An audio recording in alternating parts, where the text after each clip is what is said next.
Anyway, this story caught my attention. I guess it's a couple of days old at this point. iPhone sales ban. iPhone sales ban.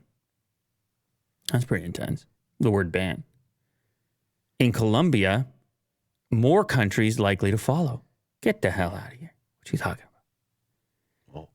about? It has to do with Ericsson. Remember the company Ericsson? Uh-huh. Well, they got a lot of these patents on the 5G stuff. And ever since the iPhone went 5G, Ericsson's been doing some policing because Apple didn't want to pay the astronomical fees that Ericsson is owed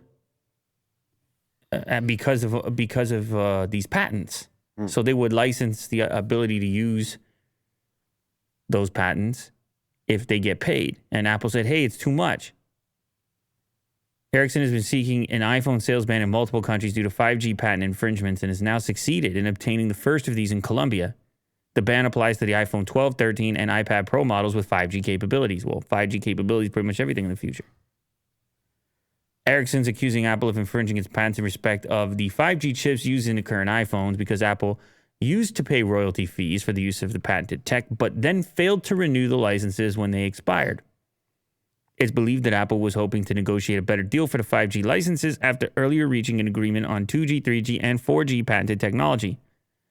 But then things got heated when Apple sued Ericsson in December of last year, claiming that the Swedish company violated FRAND terms, international law requiring standards essentials patents, technology without which it is impossible to make a smartphone, on terms which were fair, reasonable, and non-discriminatory. In other words, Apple claimed that Ericsson was charging too much for the patent license fees. Well, in this case, you have a country, not a huge market for Apple, but you have a country setting a precedent saying, no, you're breaking the deal over there with Ericsson.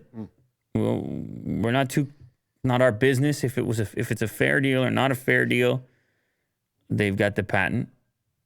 And Apple is currently unable to sell 5G iPhones and iPads in Colombia or import them into the South American country.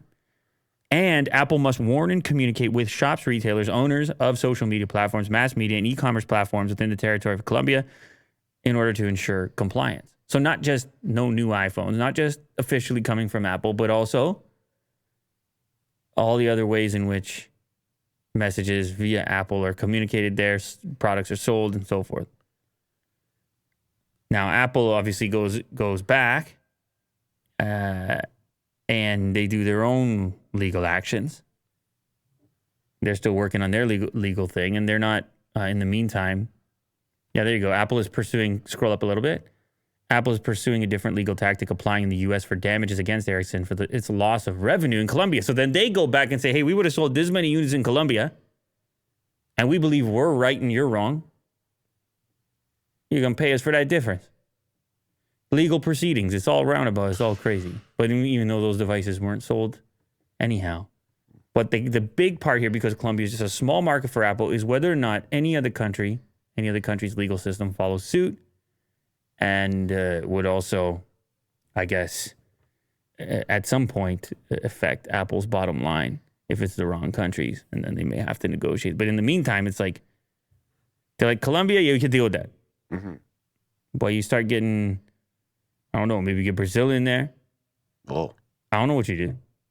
You get it. Big time. I don't know. You just pile a few of them up, and then maybe Apple's like, all right, we'll pay. I don't know. Maybe we'll pay. Let's negotiate. Okay. Let's negotiate. As they do.